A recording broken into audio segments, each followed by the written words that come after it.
You're watching the TCMMA podcast. Well, they've added several bouts to the Whittaker Chimaev card. We know Pavlovich and Volkov are fighting. D-Rod and Kelvin Gastelum. Johnny Walker, Volkano Oezdemir. Remember, this is happening in Saudi Arabia, so they're putting together a big card, almost like a pay-per-view event. Sher Magomedov, who is trending, will face a guy named Joelton Luderbach, whom I'd never heard of, and that's probably why Magomedov will win there. Jared Gordon versus Nasrat Hakparas, that's a good one. And probably crowd favorite, Abu Azatar, will take on Dennis Teal Liulin, which that'll be a great fight. And these are just some of the highlights on that card.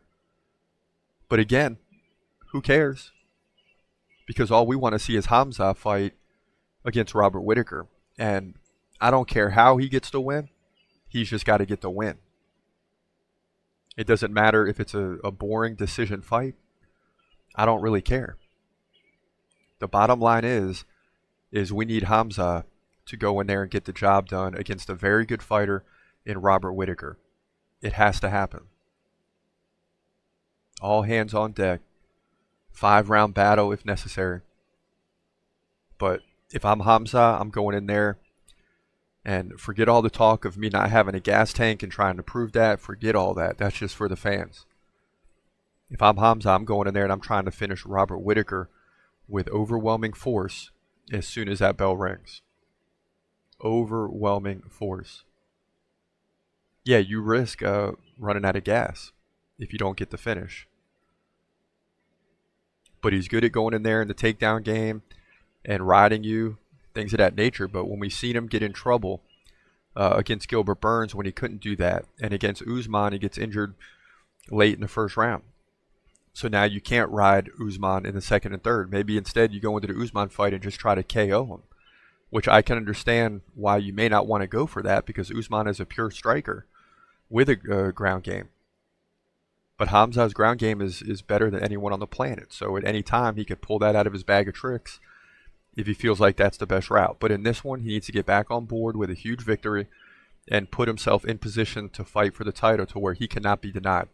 And if you go in there and just finish Robert Whittaker early in the fight, there's going to be a lot of people come back on board and say, hey, you know what? I want to see Khamzat fight for the title. I want to see what he can do. And as Khamzat fans, that's what we need, is we need the crowd support back. As much as we got a bunch of Fairweather fans in terms of Khamzat who are mad at him still for missing weight against Nate Diaz, I feel like God intervened on Nate Diaz's behalf on that one. That was a good thing for Nate Diaz. People were still upset.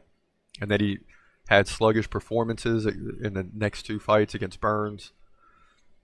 Well, Burns was prior to that, but he sluggish fight against Burns, sluggish fight against Usman in the minds of the people. So he's got to come back here and get a dominant victory. He just has to in order to get the momentum to get a title shot. That's the bottom line. He's gon' fight, he's gon' fight. Hold your breath till the end of the night. Last fight a call, UFC at its height. Bringing that thunder with all his might. Saying, step up, wanna fight? Hold up, think twice. Gladiator, assassin, reckless, no abandon. Walk through that cage, he'll leave your ass.